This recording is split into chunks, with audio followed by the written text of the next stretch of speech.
말씀 요한계시록 6장입니다. 요한계시록 6장 1절에서 11절까지 말씀인데요. 한 절씩 교독하시고 마지막 절 합독하시겠습니다. 내가 보매 어린 양이 일곱 인 중에 하나를 떼시는데 그때에 내가 들으니 네 생물 중에 하나가 우레소리같이 말하되 오라 하기로 이에 내가 보니 흰 말이 있는데 그 탄 자가 활을 가졌고 면류관을 받고 나아가서 이기고 또 이기려고 하더라. 둘째 인을 떼실 때에 내가 들으니 둘째 생물이 말하되 오라 하니 이에 붉은 말이 나오더라. 그 탄 자가 허락을 받아 땅에서 화평을 제하여 버리며 서로 죽이게 하고 또 큰 칼을 받았더라. 셋째 인을 떼실 때에 내가 들으니 셋째 생물이 말하되 오라 하기로 내가 보니 검은 말이 나오는데 그 탄자가 손에 저울을 가졌더라. 내가 네 생물 사이로부터 나는 듯한 음성을 들으니 이르되 한 데나리온의 밀 한 배요 한 데나리온의 보리 석 대로다. 또 감람류와 포도주는 해치지 말라 하더라. 넷째 인을 떼실 때에 내가 넷째 생물의 음성을 들으니 말하되 오라 하기로 내가 봄에 청황색 말이 나오는데 그 탄자의 이름은 사망이니 음부가 그 뒤를 따르더라.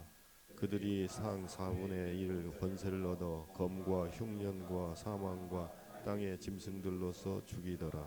다섯째 인을 떼실 때에 내가 보니 하나님의 말씀과 그들이 가진 증거로 말미암아 죽임을 당한 영혼들이 제단 아래에 있어 큰 소리로 불러 이르되 거룩하고 참되신 대주제여 땅에 거하는 자들을 심판하여 우리 피를 갚아주지 아니하시기를 어느 때까지 하시려 하나이까 함께 하니 봅니다. 각각 그들에게 흰 두루마기를 주시며 이르시되 아직 잠시 동안 쉬되 그들의 동무 종들과 형제들도 자기처럼 죽임을 당하여 그 수가 차기까지 하라 하시더라. 아멘. 춘향전이라는 소설을 잘 아실 겁니다. 그런데 본래 춘향전은 설화에서 시작을 했다고 합니다. 입에서 입으로 전해 내려오는 옛날 이야기인 것이죠. 그런데 이 설화가 판소리로 만들어지게 됐고 후에는 여러 가지 요소가 삽입되어서 현재 우리가 잘 알고 있는 소설이 된 것이라고 합니다. 춘향전의 내용은 초등학생도 알 만큼 아주 익숙한데요. 춘향은 퇴역한 기생 월매와 성참판 사이에서 태어난 아이입니다. 어릴 때부터 용모가 아름답고 시와 그림에 능해서 온 고을의 사람들이 춘향을 칭찬했죠. 그렇게 세월이 흘러 16살이 되던 해에 단오날 광안루에서 그네를 타는 춘향을 남원부사의 아들 이몽룡이 보게 됩니다.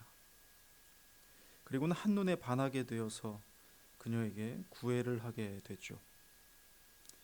이후 이몽룡은 춘향의 집으로 찾아가서 그녀의 어머니 월매를 만납니다.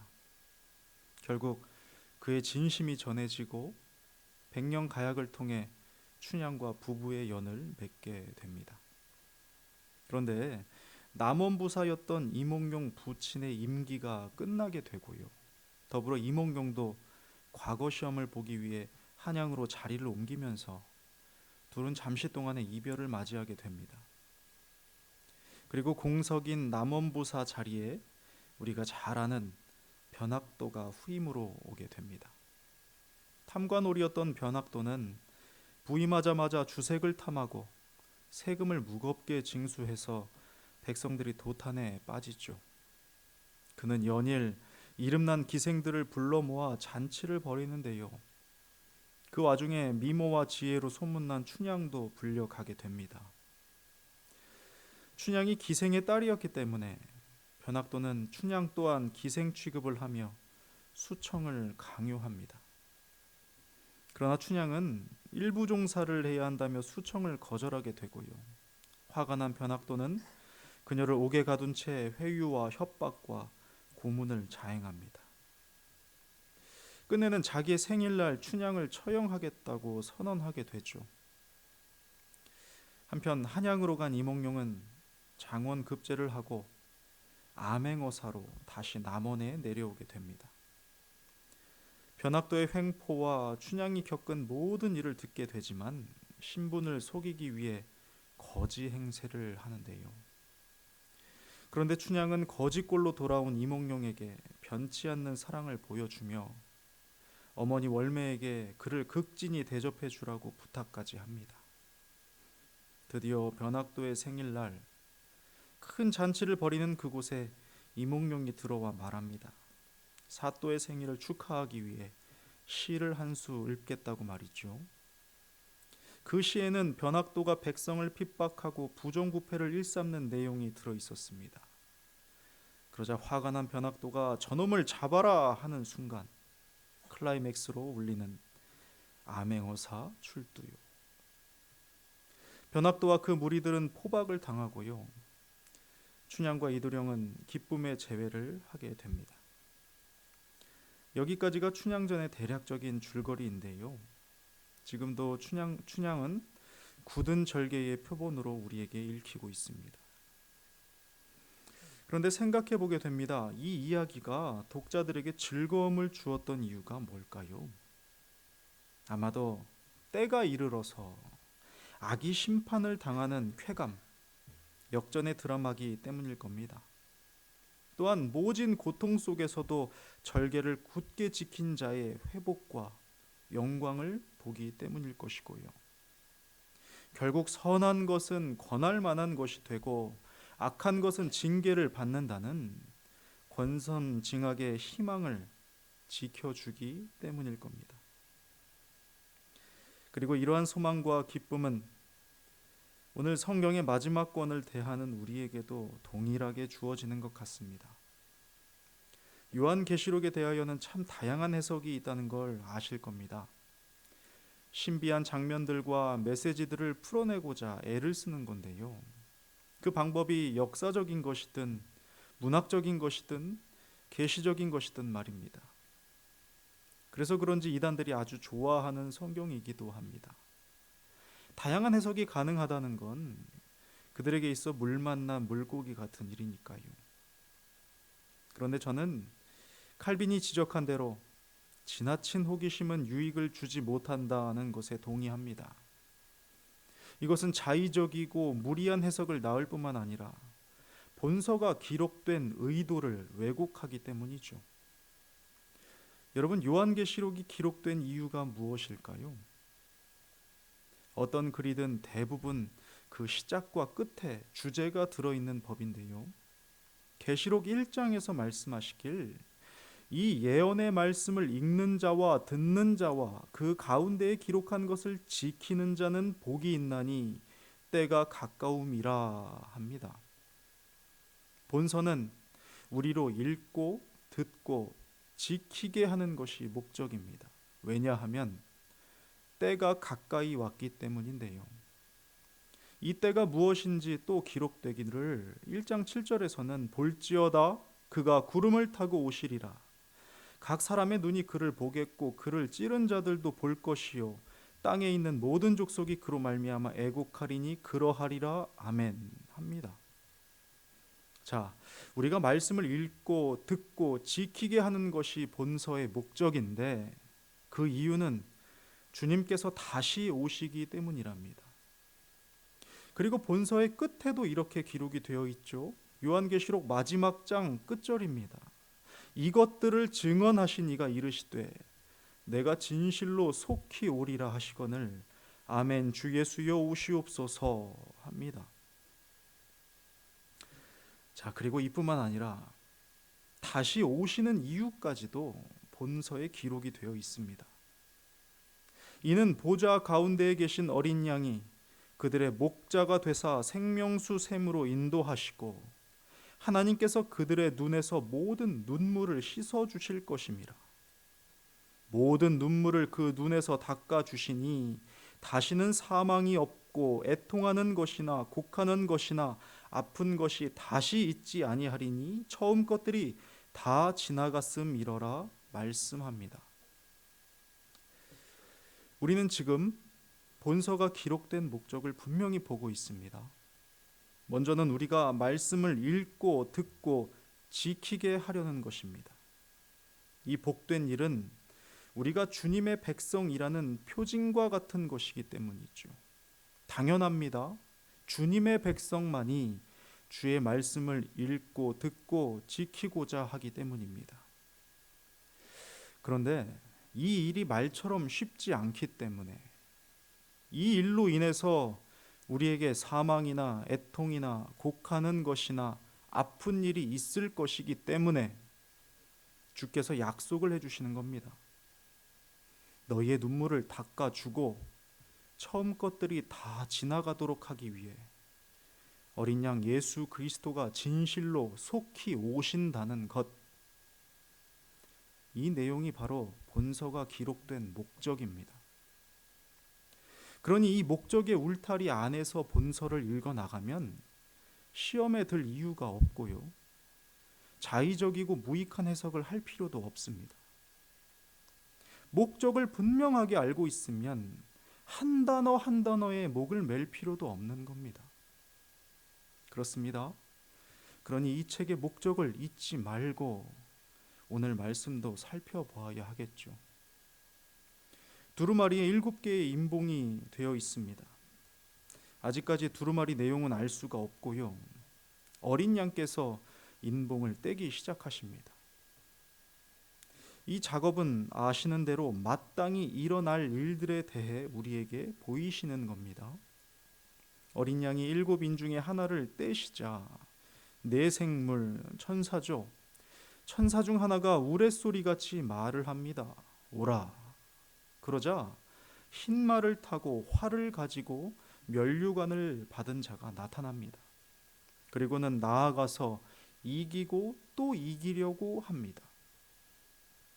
이 사람에 대한 자세한 설명은 없어요. 학자들은 로마를 점령하는 역사적 인물로 추정을 하기도 하는데요, 사실 누군지 몰라도 문제될 게 없습니다. 면류관을 받아서 이기고 이긴다고 하니 주님의 뜻을 이루는 승리하는 존재로 이해하면 되겠죠. 그리고 둘째 인을 떼자 두 번째 생물, 천사죠. 천사 중 하나가 말합니다. 오라. 그러자 이번에는 붉은 말을 탄 자가 나타납니다. 그런데 이 사람이 허락을 받아서 땅의 화평을 제하여 버리고 서로 죽이게 하고 또 큰 칼을 받습니다. 화평이 사라지고 서로 죽이는 일이 일어난다는 거예요. 전쟁이겠죠. 두루마리가 풀어지기 전에 반드시 화평이 사라지고 전쟁이 있다는 말입니다. 어린 양이 세 번째 인을 떼시자 셋째 생물이 말합니다. 오라. 그러자 검은 말이 나타나는데요, 그 손에 저울이 들려 있습니다. 그런데 네 생물 사이에서 음성이 들립니다. 한 데나리온의 밀 한 되요, 한 데나리온의 보리 석 되로다. 감람유와 포도주는 해치지 말라 하더라. 한 되는 약 1리터입니다. 1리터 통을 채운 밀이 노동자의 하루 일당이라는 말이거든요. 당시에 밀과 보리는 노예나 빈민이나 가축이 먹는 가장 값싼 곡물이었습니다. 그런데 이게 아주 비싸고 귀해질 만한 경제적 타격이 온다는 겁니다. 결핍과 기아와 기근의 비참한 현실을 암시하는 것이겠죠. 그런데 기름과 포도주는 해치지 말라는 말씀을 하십니다. 이것은 허락이 안 된 거예요. 이것은 기근 중에도 남겨두라는 말씀인 거죠. 자, 그리고 넷째 인을 떼실 때에 넷째 생물이 오라 합니다. 그러자 청황색의 말 탄 자가 나타나는데요, 그 자의 이름이 사망입니다. 그리고 그 자의 뒤를 따라 음부라는 이름을 가진 자가 따라오는데요, 이들이 땅 4분의 1의 권세를 얻고요, 검과 흉년과 사망과 땅의 짐승들로 사람들을 죽입니다. 학자들은 이것을 질병으로 해석하기도 하는데요, 분명한 건 엄청나게 많은 이들이 죽게 된다는 겁니다. 자, 여기까지 와서 한 가지 생각을 해보게 됩니다. 이미 전쟁과 경제적 타격과 질병으로 인한 대대적 죽음은 역사적으로 있었습니다. 그러면 오늘 본서가 말하는 이 일들이 이미 일어난 것일까요? 아니면 앞으로 일어날 일일까요? 요한의 때로부터 비춰보면 이미 일어난 것일 가능성이 높겠죠. 그러나 이것 또한 중요하지 않습니다. 그리고 다섯째 인을 떼실 때에 보이는 것이 있습니다. 하나님의 말씀과 그 증거로 인해 죽임을 당한 영혼들이 제단 아래에 있는 것이죠. 다섯째 인을 떼자 보이는 것이 있는데 하나님의 말씀으로 인해 또 그 증거로 인해서 죽임을 당한 순교자들이 보이는 겁니다. 이들이 큰 소리로 말합니다. 대주제여, 땅에 거하는 자들을 심판하여 우리 피를 갚아주지 아니하시기를 어느 때까지 하시렵니까? 하나님의 공의를 요청하는 순교자들의 외침이 들리는데요. 그때 주께서 말씀하시길 아직 잠시 동안 쉬어라. 그 수가 차기까지 시간이 남았다 하십니다. 하나님의 공의는 반드시 이루어질 것인데 때가 차지 않았다는 말씀입니다.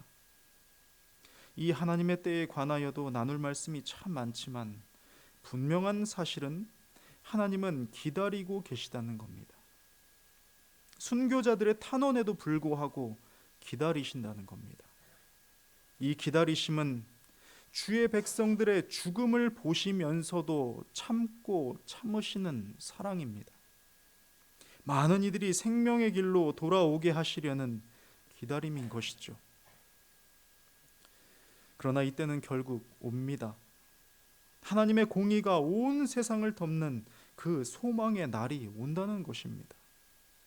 권선징악의 때가, 모든 눈물을 닦아주시는 때가, 하나님의 백성으로 살아온 모든 자들을 그 수고와 인내를 영광과 기쁨으로 갚아주시는 날이 반드시 온다는 겁니다. 우리가 본서를 대하며 붙잡아야 할 것은 기다리시는 하나님의 사랑이요, 또한 하나님의 공의가 펼쳐질 그 소망의 날인 것을 잊지 마십시오. 그러하기에 오늘도 우리는 하나님의 자녀로서 살아갈 힘을 얻는 것입니다. 그분의 사랑이, 기다리심이, 그분의 능력이, 그분이 허락하시지 않은 많은 일들이 있기에 우리는 감사와 담대함으로 오늘도 주의 백성답게 살아낼 담력을 얻게 되는 것입니다. 사랑하는 여러분, 이것을 잊지 말고 오늘 하루도 주와 동행함으로 주의 뜻을 이루며 순교자적 삶을 살아내시길 주의 이름으로 축복합니다. 기도하겠습니다. 하나님 감사합니다. 기록된 말씀을 통하여 우리에게 능력과 힘과 담대함을 더하여 주시니 감사합니다. 내가 주의 자녀로 살아가는 것이 때론 고되고 상하며 넘어질 때도 있지만 다시 털고 일어나 그 길을 걸어갈 수 있는 것은 주께서 살아계시며 기다리시며 돌보시며 공의의 그날이 반드시 오게 된다는 약속 때문임을 보게 됩니다. 우리로 흔들리지 아니하게 하시고 오늘 하루를 감사와 기쁨으로 굳건히 살아나게 하옵소서. 감사드리며 예수 그리스도의 이름으로 기도드립니다. 아멘.